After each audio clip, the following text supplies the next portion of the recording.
और अब आपको बता रहे हैं कि किस तरीके से बिजली कर्मचारी करंट देने जा रहे हैं सरकार को। जी हाँ, दरअसल 21 दिन तक संविदा कर्मचारियों की हड़ताल तो फिलहाल स्थगित हो गई है, लेकिन अब मध्य प्रदेश के 70,000 बिजली संविदा कर्मचारियों ने भी हड़ताल का ऐलान कर दिया है।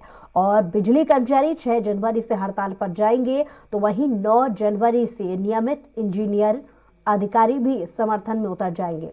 बिजली आउटसोर्स संविदा कर्मचारी महागठबंधन के बैनर तले आंदोलन होगा। कर्मचारियों का कहना है कि अपनी मांगों को लेकर पिछले 6 साल से आंदोलन कर रहे हैं और पहले आंदोलन के दौरान ऊर्जा मंत्री और अफसरों ने आश्वासन दिए थे, बावजूद इसके मांगे पूरी नहीं हुई हैं, जिसके चलते अब 70,000 बिजली संविदा कर्मचारियों ने हड़ताल पर जाने का फैसला कर लिया है। कर्मचारियों की मांगे क्या है वो भी जान लेते हैं।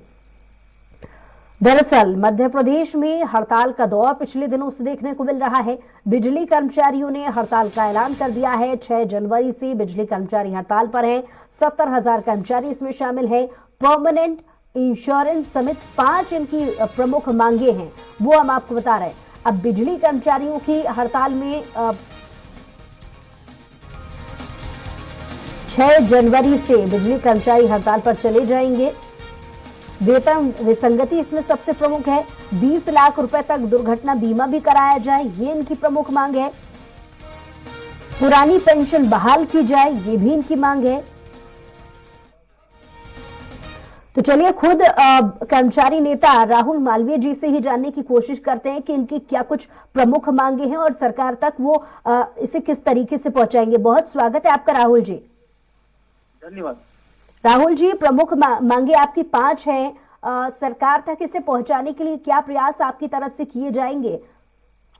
जी, पहले तो मैं धन्यवाद देता हूं स्वराज एक्सप्रेस को, और मैं आपको बताना चाहता हूं कि हम विगत 43 दिन से चरणबद्ध आंदोलन के माध्यम से सरकार से बातचीत का रास्ता खोज रहे थे, किंतु आउटसोर्स कर्मचारियों की विभागीय संविलियन और संविदा कर्मचारियों के विभाग नियमितीकरण के मुद्दे पर सरकार प्रशासन की ओर से हम लोगों से वार्ता विचार के लिए कोई आश्वासन या वार्ता विचार के लिए कोई हमसे संपर्क नहीं किया गया। दूसरा, हमने जब अभी 18 दिसंबर के दिन कार्यक्रम किया था, 18 दिसंबर के दिन हमने प्रांतीय अधिवेशन के माध्यम से ये तय किया कि जब सरकार वार्ता विचार नहीं कर रही थी, इस कारण अब हमें आंदोलन का रास्ता ही चुनना पड़ेगा। इसलिए मजबूर होकर हम आउटसोर्स और संविदा कर्मचारियों ने और साथ साथ हमारे नियमित कर्मचारियों की मांग को समाहित कर हमने अब 6 तारीख से अनिश्चितकालीन काम का समय के लिए काम बंद हड़ताल के लिए जाना पड़ रहा है। जी, लेकिन राहुल जी, आपको नहीं लगता कि सरकार आपकी मांगों पर कितना ध्यान देगी? क्योंकि पिछले समय में हमने देखा कि स्वास्थ्य कर्मचारी वो भी आंदोलन कर रहे थे। नतीजा ये रहा कि 15 दिन के बाद में उनकी हड़ताल जो है उन्हें खत्म करनी पड़ी और नतीजा सिपर ही रहा। आपको उम्मीद है कि सरकार आपकी बातों पर ध्यान देगी, आपकी मांगों पर ध्यान देगी? मैं स्पष्ट बता देना चाहता हूं कि देखिए, संविदा हमारे स्वास्थ्य कर्मचारी जो थे विगत 15 दिन से हड़ताल पर थे।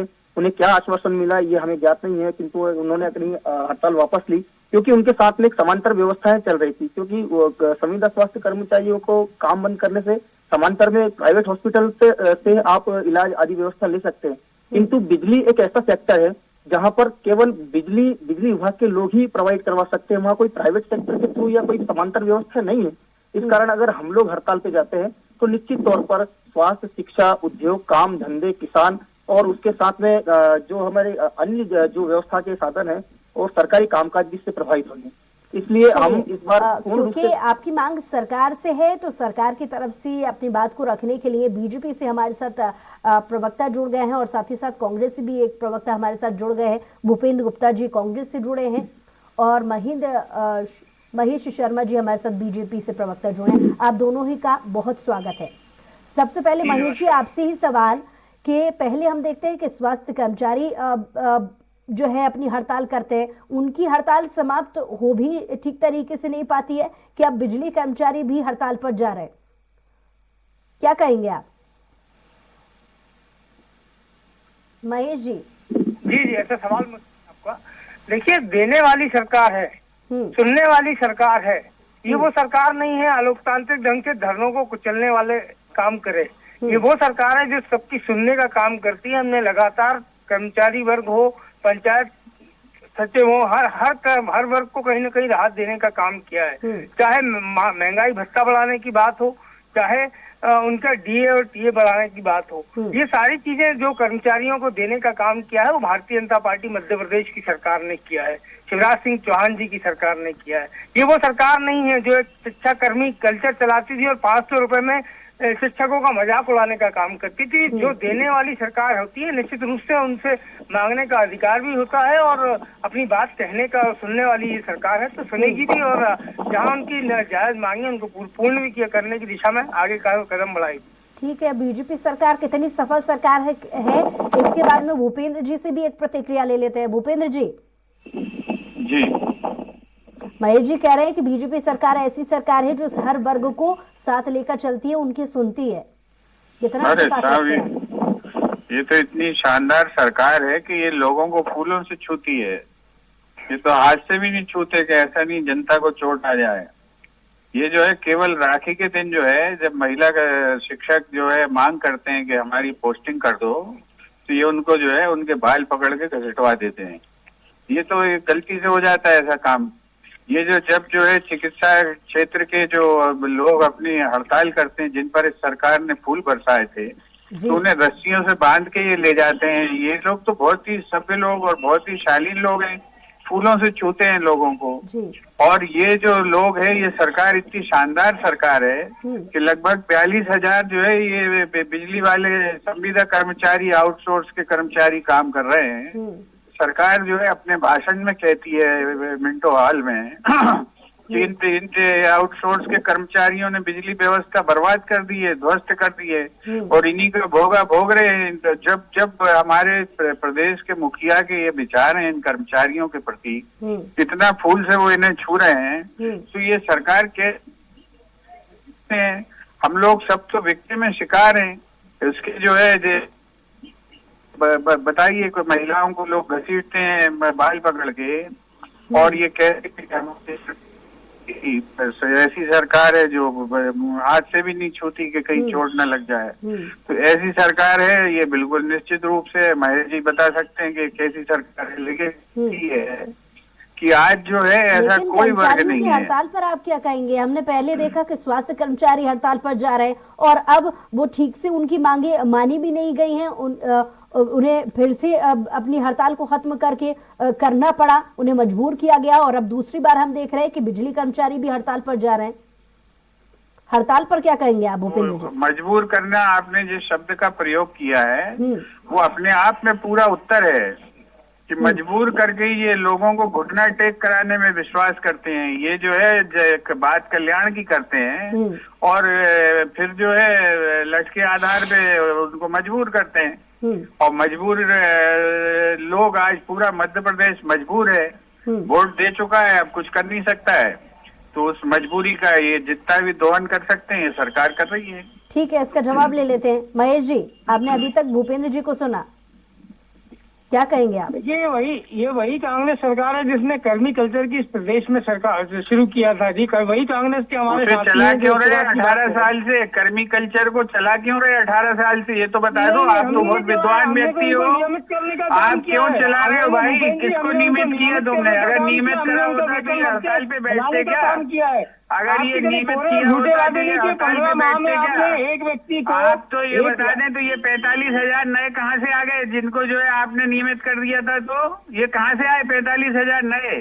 आपने पैदा हो गई अपने आप जमीन से हो गई सरकार में। जब हमारी बहनों ने मूल्यांकन कराया जमीन से तब आप क्या कह रहे थे? वहाँ की सरकार में कमलनाथ जी एक दिन उनके हमारी सरकार ने सब गलत किया। आप क्या कर रहे हो? अपना तो बताओ जरा। जूते पकड़ के खिंचवा रहे हो सड़कों पे महिलाओं को। समाज में विश्वास की सरकार ये काम कर रही है। आपकी सरकार फूल बरसा रही है और लठ भी मार रही है। आप फूल भी बरसा रहे हो, लठ भी मार रहे हो। काम आप लोगों ने किया था। अच्छा बताइए कोरोना में जो कर्मचारियों की मृत्यु हो गई है जो है उनको क्या दिया तुम्हारी सरकार ने? क्या दिया तुम्हारी सरकार ने? बताओ जरा। जिन लोगों की मृत्यु हो गई आउटसोर्स के लोगों की, उनके परिवार को क्या दिया तुम्हारी सरकार ने? जरा बताइए, जरा एक नाम बताइए कि इसको ये बेनिफिट दिया। झूठ बोलिए, थोड़ी शर्म करिए महेश जी। देखिए मैं आपकी तो वैसे ही वहाँ दुकान क्लोज है। एक एक करके बोलेंगे तो शायद मैं आपकी बात को सुन पाऊंगी। बहरहाल क्योंकि आप दोनों ही एक दूसरे की सरकार पर सवाल जब उठा रहे हैं तो हम खुद उन कर्मचारियों से ही जान लेते हैं कि किसकी सरकार में कितना अच्छा काम हुआ। एक प्रतिक्रिया उनकी भी बनती है। राहुल मालवीय जी लगातार कर्मचारी नेता हमारे साथ जुड़े हुए हैं। राहुल जी क्या कहेंगे? आपने दोनों ही को सुना, महेश जी को भी और भूपेंद्र गुप्ता जी को भी सुना। जी, निश्चित तौर पर हम ये कहना चाह रहे हैं कि विगत 15 से 18 साल से प्रदेश में भाजपा की सरकार है और उनसे हमने विगत 10 साल से हम खुद व्यक्तिगत तौर पर संगठनों के लेटरों के माध्यम से और संगठन के पदाधिकारियों के द्वारा माननीय मुख्यमंत्री जी से समय की मांग कर रहे हैं, माननीय ऊर्जा मंत्री जी से मांग कर रहे हैं। हम उस समय की बात कर रहे हैं जब हमारे प्रदेश के ऊर्जा मंत्री श्री पारस चंद जैन साहब हुआ करते थे। उस समय से हम आंदोलन कर रहे हैं। समय समय पर ऐसा नहीं है कि हमने भाजपा सरकार या सरकार से समर्थित मंत्री से चर्चा न की हो, उनसे समय न मांगा हो, किंतु हर बार हमें आश्वासन और आश्वासन के बाद हम लोगों को कर्मचारी मांग कर रहे हैं। जी, कितने समय से ये जो कर्मचारी हैं, बिजली कर्मचारी, वो अपनी मांगों को रखते हैं, जैसा कि आपने जिक्र किया? कितना समय? 10 वर्ष से बिजली कर्मचारी अपनी मांगों को लेकर चर्चा करते आ रहे हैं और भाजपा के जन संकल्प 2013 के पत्र में भी पृष्ठ क्रमांक 33 पर स्पष्ट इंगित है कि वे संविदा कर्मचारियों और आउटसोर्स कर्मचारियों का संविदा कर्मचारियों का विभागीय नियमितीकरण और आउटसोर्स का विभागीय सम्मिलन करेगी। तो 2013 का संकल्प पत्र भी देखे तो भाजपा सरकार को आज हमारे 2023 शुरू हो चुका है, अभी तक अपने वचन को पूर्ण करना था। ठीक है, इसका जवाब ले लेते हैं। महेश जी आपने सुना इस बात पर गौर, मुझे लगता है आपने किया होगा कि 10 वर्षों से बिजली कर्मचारी अपनी मांगों को समय समय पर रखते आ रहे हैं। क्योंकि आप पूरे 18 साल का जिक्र कर रहे थे तो ये सवाल इसलिए मैं पहले आपसे पूछ रही हूँ। समय समय पे जो भी बात की गई है, जो मांगे उठाई गई हैं, उनके विभाग और विभागीय मंत्रियों ने कहीं ना कहीं कोई ना कोई सब कमेटियां बनाकर जिस प्रकार से काम किया है उसमें कुछ मांगों को इनको मंजूर भी किया गया है। एक बात। दूसरी बात, ये देने वाली सरकार है इसलिए तो मांगने की इच्छा हो रही है। कांग्रेस पार्टी की मंशा आप देखें, 15 मार्च को इनको क्षमा मिला था। महेश जी जब आपने अपनी बात को शुरू किया था, सुन लीजिए, जब आपने अपनी बात को शुरू किया था तब आपने इस बात का जिक्र किया था कि आपकी सरकार एक ऐसी सरकार है जो हर वर्ग को सुनती है, उनकी मानती है, उनकी बातों को समझकर उस पर इम्प्लीमेंट करती है। ऐसी कुछ आपने कहा था? बिल्कुल बिल्कुल। और आपने कुछ देर पहले जो कर्मचारी नेता हैं उन्हें भी सुना, राहुल जी को। उनका कहना है कि 10 सालों से अपनी मांगों को रखते आए हैं, सरकार ने सुना नहीं। नहीं, ऐसा नहीं है। आप रवि जी से भी पूछे, उनको उनके कालखंड में कितनी मांगों पर। समय की कमी है, एक लास्ट कमेंट भूपेंद्र जी से ले लेते। भूपेंद्र जी क्या कहेंगे आप? जो ये अभी विद्युत कर्मचारी संघ के जो पदाधिकारी उन्होंने जो कहा वो अपने आप में उत्तर है। ये सरकार जो है दमनकारी सरकार है। ये सरकार जो है लोगों को ठगना और झूठ बोलना चाहती है। इन्होंने जो है 2008 में कहा था कि हम किसानों का 50,000 का कर्जा माफ करेंगे। इन्हें 18 साल में आज तक याद नहीं आई। ये तो झूठे।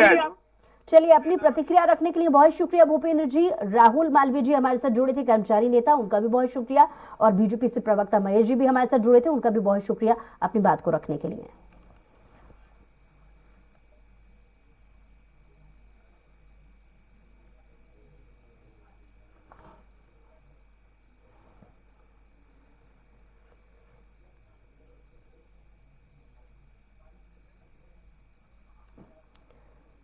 तो जैसा कि हमने बीजेपी और कांग्रेस दोनों ही से अपने अपने स्तर पर जो उनकी प्रतिक्रियाएं हैं वो जानने की कोशिश की, लेकिन यहाँ पर जो स्थिति है वो साफ तौर पर यही नजर आ रही है कि बार बार कर्मचारी वर्ग परेशान हो रहा है। और जैसा कि हमारे साथ बिजली कर्मचारी नेता राहुल जी भी जुड़े थे, उन्होंने अपनी तरफ से ये कहा कि कर्मचारी संघ लगातार अपनी मांगों को 10 साल से रखता आ रहा है, लेकिन सरकार की तरफ से ढुलमुल रवैया अपनाया गया। यही वजह है कि एक बार फिर से उन्हें आंदोलन करने के लिए चेतावनी देनी पड़ी। यही वजह है कि जल्द ही वो इस आंदोलन में शामिल होकर अपनी 5 सूत्रीय मांगों को सरकार के सामने रखेंगे।